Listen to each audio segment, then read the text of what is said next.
ಅನ್ನೋದು ಭಾರತದ ದೃಷ್ಟಿಯಿಂದ ಅತ್ಯಂತ ಕರಾಳವಾದ ಪುಟಗಳು.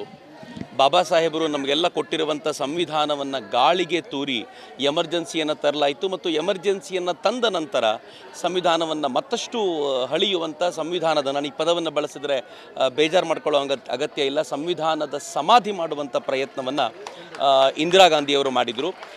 ಇನ್ಫ್ಯಾಕ್ಟ್ 42ನೇ ತಿದ್ದುಪಡಿ ಏನು ಸಂವಿಧಾನಕ್ಕೆ ತರಲಾಯಿತು ಅದನ್ನು ಮಿನಿ ಸಂವಿಧಾನ ಅಂತಲೇ ಕರೆಯಲಾಗುತ್ತೆ. ಅಷ್ಟರ ಮಟ್ಟಿಗೆ ಬಾಬಾ ಸಾಹೇಬರಿಗೆ ಅತ್ಯಂತ ಆಪ್ತವಾಗಿದ್ದಂಥ ಮೂಲಭೂತ ಹಕ್ಕುಗಳನ್ನು ಕಸಿಯುವಂಥ, ಸಮಾಜದ ಜನರ ಮೂಲಭೂತ ಹಕ್ಕುಗಳನ್ನು, ರಾಷ್ಟ್ರಪತಿಗಳ ಅಧಿಕಾರವನ್ನು ಮೊಟಕುಗೊಳಿಸುವಂಥ ಈ ಥರದ್ದೆಲ್ಲ ಪ್ರಯತ್ನವನ್ನು ಇಂದಿರಾ ಗಾಂಧಿ ಏನು ಮಾಡಿದ್ರು ಅದನ್ನು ಸಮಾಜಕ್ಕೆ ಮತ್ತೊಮ್ಮೆ ಮುಟ್ಟಿಸುವಂಥ ಪ್ರಯತ್ನ ಆಗಬೇಕು. ತಡವಾಗಿದೆ, ಆದರೆ ಒಂದು ಒಳ್ಳೆಯ ಕೆಲಸ ಆಗ್ತಾ ಇದೆ ಅಂತ ನನಗನ್ಸುತ್ತೆ. ಒಂಥರ ಕಾಂಗ್ರೆಸ್ಸಿನೊಳಗೆ ಆ ಪರಿವಾರದ, ಗಾಂಧಿ ಪರಿವಾರದ ಅಥವಾ ನೆಹರು ಪರಿವಾರದ ಆ ಜೀನ್ಸ್ ಏನಿದೆ ಇವತ್ತಿನವರೆಗೂ ಅದೇ ಹರಿತಾ ಇದೆ. ಇಂದಿರಾ ಗಾಂಧಿ ಮಾತ್ರ ಸರ್ವಾಧಿಕಾರತ್ವವನ್ನು ಪ್ರದರ್ಶಿಸಿದವರಲ್ಲ. ಸ್ವತಃ ಬಾಬಾ ಸಾಹೇಬ್ ಅಂಬೇಡ್ಕರ್ ಬದುಕಿದ್ದಾಗಲೇ ಮೊದಲನೇ ತಿದ್ದುಪಡಿ ಏನು ಸಂವಿಧಾನಕ್ಕೆ ತೆಗೆದುಕೊಂಡು ಬರಲಾಯಿತು ಅದು ಜವಾಹರ್ಲಾಲ್ ನೆಹರು ಅವರ ಕಡೆಯಿಂದ. ಅದೇ ಮೂಲಭೂತ ಹಕ್ಕುಗಳನ್ನು ಮೊಟಕು ಮಾಡುವಂಥದ್ದಾಗಿತ್ತು. ಅಂದರೆ ಅವತ್ತಿನಿಂದ ಇವತ್ತಿನವರೆಗೂ ಕಾಂಗ್ರೆಸ್ಸು ಸಮಾಜದ ಮೂಲಭೂತ ಹಕ್ಕುಗಳನ್ನು ಮೊಟಕು ಮಾಡಲಿಕ್ಕೆ ನಿಂತಿದೆ. ಅದರ ಹಿನ್ನೆಲೆಯಲ್ಲೇ ಸಿದ್ದರಾಮಯ್ಯನವರು ಕೂಡ ಜಿಲ್ಲೆಯಿಂದ ಜಿಲ್ಲೆಗೆ ಹೋಗೋದನ್ನು ತಡಿಬೇಕು ಅಂತ ಈಗ ಮತ್ತೊಂದು ಕಾನೂನನ್ನು ಅವರು ತರಬೇಕು ಅಂತ ಪ್ರಯತ್ನಿಸ್ತಾ ಇದ್ದಾರೆ. ಯಾರಾದರೂ ಕೋಮು ಸಂಘರ್ಷಕ್ಕೆ ಕಾರಣವಾಗಿರುವಂಥ ಭಾಷಣಗಳನ್ನು ಮಾಡಿದ್ರೆ 3 ವರ್ಷ ಜೈಲಿಗೆ ಹಾಕಬೇಕು ಅನ್ನುವಂಥ ಹೊಸ ಕಾನೂನು ತರಲಿಕ್ಕೆ ಹೊರಟಿದ್ದಾರೆ. ಇದು ನಿಸ್ಸಂಶಯವಾಗಿ ಜವಾಹರ್ಲಾಲ್ ನೆಹರು ಮೊದಲನೇ ತಿದ್ದುಪಡಿಯಲ್ಲಿ ಎಂಥ ಕಾನೂನು ತಂದಿದ್ರೋ ಅದೇ ಥರದ ಒಂದು ಪ್ರಯತ್ನವನ್ನು ಅವ್ರು ಮಾಡಲಿಕ್ಕೆ ಹೊರಟಿದ್ದಾರೆ ಅನ್ನೋದ್ರಲ್ಲಿ ಯಾವ ಅನುಮಾನವೂ ಇಲ್ಲ. ಇದೊಂಥರ ಹಿಟ್ಲರ್ ಮಾದರಿಯ ಸರ್ಕಾರ ಅಂತ ಹೇಳಿದ್ದಕ್ಕೋಸ್ಕರ ಏನು BJP ಮೇಲೆ ಕೇಸ್ ಹಾಕಿದ್ರು, ಬಹುಶಃ ಇಡೀ ದೇಶಕ್ಕೆ ಅದು ಗೊತ್ತಾಗುತ್ತೆ ಇದೊಂದು ಹಿಟ್ಲರ್ ಮಾದರಿಯ ಸರ್ಕಾರವೇ ಅಂತ. ಖಂಡಿತವಾಗಿಯೂ ಅವರು ಪ್ರಯತ್ನ ಪಡ್ತಿದ್ದಾರೆ, ಹೇಗಾದರೂ ಮಾಡಿ ಚಕ್ರವರ್ತಿ ಅವ್ರನ್ನ ತಡಿಬೇಕು ಅಂತ. ನನ್ನ ವಿರುದ್ಧ ಇರುವಂಥ ಕೇಸುಗಳನ್ನೆಲ್ಲ ಒಟ್ಟು ಹಾಕುವಂಥ ಪ್ರಯತ್ನ ಮಾಡಲಿಕ್ಕೆ ಹೊರಟಿದ್ರು. ಆದರೆ ಅವರು ದುರದೃಷ್ಟಕ್ಕೆ ಅವ್ರು ಹಾಕಿರುವಂಥ ಕೇಸುಗಳು ಎಂಥ ಪೆಟ್ಟಿ ಕೇಸುಗಳು ಅಂತಂದರೆ ಅದು ಕಾಂಗ್ರೆಸ್ನವ್ರಿಗೆ ನಾಚಿಕೆ ಆಗುತ್ತೆ. ಇಂಥ ಕೇಸುಗಳನ್ನು ಹಾಕಿ ನಾವೊಬ್ಬ ವ್ಯಕ್ತಿಯನ್ನು ತಡಿಬೇಕಾದಂಥ ಪರಿಸ್ಥಿತಿ ಬಂದಿರೋದು ಅನ್ನೋದು ಅವರ ದೈನಸಿ ಸ್ಥಿತಿಯನ್ನು ತೋರಿಸುತ್ತೆ. ಒಂದು, ಇಷ್ಟು ದಿನಗಳ ಕಾಲ ಈ ಪೀಠಿಕೆ ಏನು ಬಾಬಾ ಸಾಹೇಬರು ಕೊಟ್ಟಿದ್ರು, ಪೀಠಿಕೆ ಕೊಡಬೇಕಾದಾಗ ಬಾಬಾ ಸಾಹೇಬರು ವಿಸ್ತೃತವಾದ ಚರ್ಚೆಯನ್ನು 1949 ಅಕ್ಟೋಬರ್ 17ನೇ ತಾರೀಕು ಒಂದು ವಿಸ್ತೃತವಾದ ಚರ್ಚೆ ಈ ಪೀಠಿಕೆಯ ಮೇಲಾಗಿದೆ. ಆ ಪೀಠಿಕೆಯೊಳಗೆ ಏನನ್ನು ಸೇರಿಸಬೇಕು, ಏನನ್ನು ಸೇರಿಸಬಾರ್ದು, ಯಾಕೆ ಇರಬೇಕು, ಯಾಕೆ ಇರಬಾರ್ದು ಅನ್ನೋದನ್ನು ವಿಸ್ತಾರವಾಗಿ ಚರ್ಚೆ ಮಾಡಿದ್ದಾರೆ. ಸ್ವತಃ KT ಶಾ ಅವರು ಎತ್ತಿದ ಪ್ರಶ್ನೆಗಳಿಗೆ ಬಾಬಾ ಸಾಹೇಬ್ ಅಂಬೇಡ್ಕರ್ರೇ ಉತ್ತರ ಕೊಡ್ತಾ ಯಾಕೆ ಸೆಕ್ಯುಲರ್ ಪದ ಇರಬಾರ್ದು, ಯಾಕೆ ಸೋಷಿಯಲಿಸ್ಟ್ ಪದ ಇರಬಾರ್ದು ಅನ್ನೋದನ್ನು ಹೇಳಿದ್ರು. ಅವೆಲ್ಲವನ್ನು ಗಾಳಿಗೆ ತೂರಿ ಇಂದಿರಾ ಗಾಂಧಿ ಬಾಬಾ ಸಾಹೇಬರಿಗೆ ಅವಮಾನ ಮಾಡಬೇಕು ಅಂತಾನೆ ಇದರ ಸಂದರ್ಭದಲ್ಲಿ, ಎಮರ್ಜೆನ್ಸಿಯ ಸಂದರ್ಭದಲ್ಲಿ ಆ 2 ಪದಗಳನ್ನೇ, ಯಾವುದನ್ನು ಬಾಬಾ ಸಾಹೇಬರು ಬೇಡ ಅಂತ ಹೇಳಿದ್ರು ಅದನ್ನೇ ಸೇರಿಸಿದ್ರು. ಹೀಗಿರುವಾಗ ಬಾಬಾ ಸಾಹೇಬರು ಬೇಡ ಅಂದಿರುವ ಕೆಲಸವನ್ನೇ ನೀವು ಮಾಡಿ ಇದು ಬಾಬಾ ಸಾಹೇಬರ ಸಂವಿಧಾನ ಅಂತ ಹೇಳಲಿಕ್ಕೆ ಸಾಧ್ಯ ಇಲ್ಲ. ಅದಕ್ಕೆ ನನಗೆ ಅನೇಕ ಬಾರಿ ಅನ್ಸುತ್ತೆ, ನೀವೇನು ಪ್ರಿಯಾಂಬಲ್ ಓದಿಸ್ತೀರೋ ಅದು ಸಿದ್ದರಾಮಯ್ಯನವರಿಗೂ ಕೂಡ ನಾನು ಕೇಳಲಿಕ್ಕೆ ಇಚ್ಛೆ ಪಡ್ತೀನಿ, ಇದು ಬಾಬಾ ಸಾಹೇಬರ ಪ್ರಿಯಾಂಬಲ್ ಅಲ್ಲ, ಇಂದಿರಾ ಗಾಂಧಿಯವರ ಪ್ರಿಯಾಂಬಲ್ ಅಂತ ನೀವು ಹೇಳ್ಕೊಂಡ್ರೆ ಒಳ್ಳೆಯದು. ಈ ಸತ್ಯವನ್ನು ಎದುರಿಸುವ ತಾಕತ್ತು ಕಾಂಗ್ರೆಸ್ ಇಲ್ಲ ಅಂತ ನಾನು ಹೇಳಲಿಕ್ಕೆ ಇಚ್ಛೆ ಪಡ್ತೀನಿ ಅಷ್ಟೇ. NIA ಇದನ್ನು ಹೊರಗೆ ತಂದ ನಂತರ ಭಾಳ ದೊಡ್ಡ ಗಂಭೀರವಾಗಿರುವಂಥ ಸುದ್ದಿಯಾಗಿದೆ. ಹಿಂದೂಗಳ ಹತ್ಯೆಗೆ ವಿದೇಶಿ ಫಂಡಿಂಗ್ ಆಗಿದೆ, ಲೋಕಲ್ನವರು ಕೂಡ ಅದಕ್ಕೆ ಫಂಡ್ ಮಾಡಿರುವಂಥ ಸುದ್ದಿ ಬಂದಿದೆ. ಇಲ್ಲಿಯವರೆಗೂ ಇದರಲ್ಲಿ ಏನೂ ಕಾನ್ಸ್ಪಿರಸಿ ಇಲ್ಲ, ಇದು ಒಬ್ಬ ರೌಡಿ ಶೀಟರ್ನ ಹತ್ಯೆ ಅಂತ ಕಾಂಗ್ರೆಸ್ ಹೇಳುವಂಥ ಪ್ರಯತ್ನ ಮಾಡ್ತಿತ್ತು. ಆದರೆ ಈಗ ಬರ್ತಾ ಇರುವಂಥ ಸುದ್ದಿಗಳು ಭಯಾನಕವಾಗಿವೆ.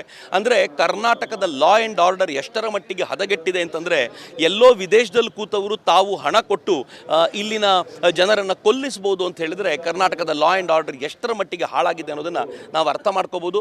ಸಿದ್ದರಾಮಯ್ಯನವರ ಕಾಲದಲ್ಲಿ ಇದನ್ನು ನೋಡಬೇಕಾದ ಸ್ಥಿತಿ ಬಂತು ಅನ್ನೋದು ಕನ್ನಡಿಗರ ದುರದೃಷ್ಟ ಅಂತ ನನಗನ್ಸುತ್ತೆ. ಅನ್ನೋದು ಭಾರತದ ದೃಷ್ಟಿಯಿಂದ ಅತ್ಯಂತ ಕರಾಳವಾದ ಪುಟಗಳು. ಬಾಬಾ ಸಾಹೇಬರು ನಮಗೆಲ್ಲ ಕೊಟ್ಟಿರುವಂಥ ಸಂವಿಧಾನವನ್ನು ಗಾಳಿಗೆ ತೂರಿ ಎಮರ್ಜೆನ್ಸಿಯನ್ನು ತರಲಾಯಿತು ಮತ್ತು ಎಮರ್ಜೆನ್ಸಿಯನ್ನು ತಂದ ನಂತರ ಸಂವಿಧಾನವನ್ನು ಮತ್ತಷ್ಟು ಹಳಿಯುವಂಥ ಸಂವಿಧಾನದ, ನಾನು ಈ ಪದವನ್ನು ಬಳಸಿದರೆ ಬೇಜಾರು ಮಾಡ್ಕೊಳ್ಳೋ ಅಗತ್ಯ ಇಲ್ಲ, ಸಂವಿಧಾನದ ಸಮಾಧಿ ಮಾಡುವಂಥ ಪ್ರಯತ್ನವನ್ನು ಇಂದಿರಾ ಗಾಂಧಿಯವರು ಮಾಡಿದರು. ಇನ್ಫ್ಯಾಕ್ಟ್ 42ನೇ ತಿದ್ದುಪಡಿ ಏನು ಸಂವಿಧಾನಕ್ಕೆ ತರಲಾಯಿತು ಅದನ್ನು ಮಿನಿ ಸಂವಿಧಾನ ಅಂತಲೇ ಕರೆಯಲಾಗುತ್ತೆ.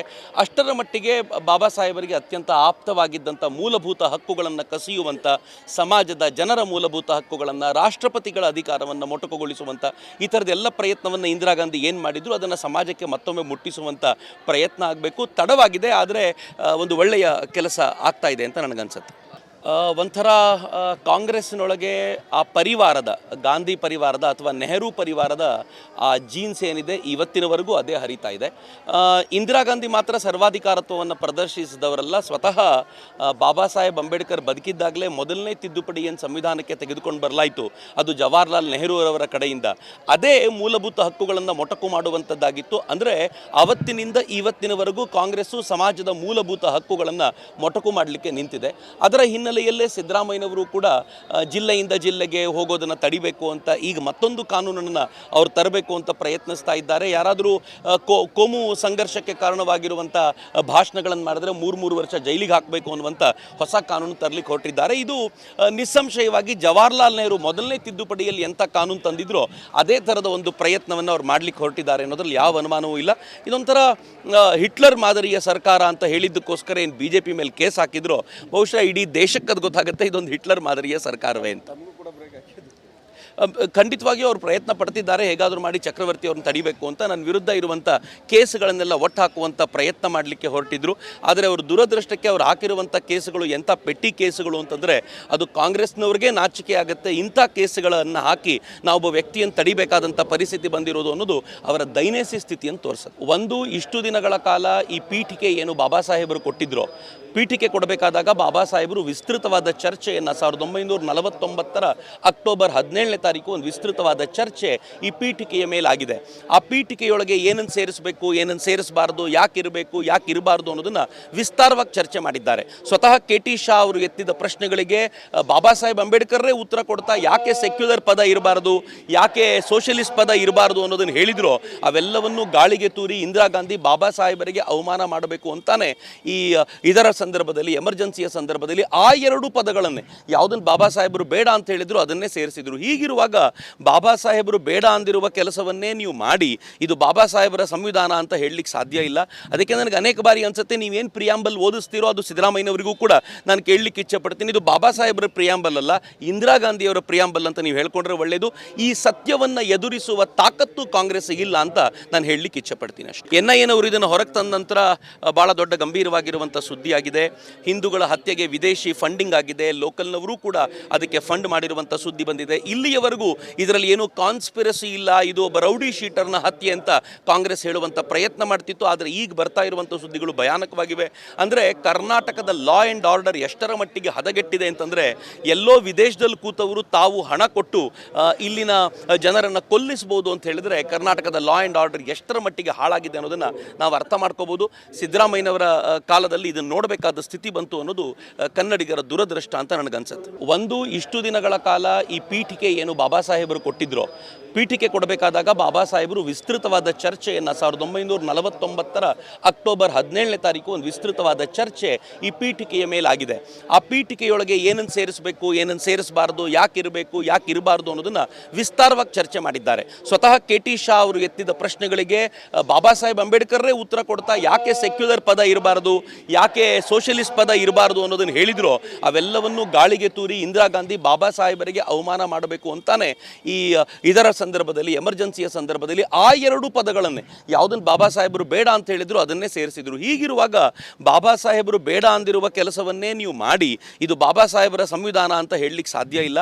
ಅದಕ್ಕೆ ನನಗೆ ಅನೇಕ ಬಾರಿ ಅನ್ಸುತ್ತೆ, ನೀವೇನು ಪ್ರಿಯಾಂಬಲ್ ಓದಿಸ್ತೀರೋ ಅದು ಸಿದ್ದರಾಮಯ್ಯನವರಿಗೂ ಕೂಡ ನಾನು ಕೇಳಲಿಕ್ಕೆ ಇಚ್ಛೆ ಪಡ್ತೀನಿ. ಇದು ಬಾಬಾ ಸಾಹೇಬರ ಪ್ರಿಯಾಂಬಲ್ ಅಲ್ಲ, ಇಂದಿರಾ ಗಾಂಧಿಯವರ ಪ್ರಿಯಾಂಬಲ್ ಅಂತ ನೀವು ಹೇಳ್ಕೊಂಡ್ರೆ ಒಳ್ಳೆಯದು. ಈ ಸತ್ಯವನ್ನು ಎದುರಿಸುವ ತಾಕತ್ತು ಕಾಂಗ್ರೆಸ್ ಇಲ್ಲ ಅಂತ ನಾನು ಹೇಳಲಿಕ್ಕೆ ಇಚ್ಛೆ ಪಡ್ತೀನಿ ಅಷ್ಟೇ.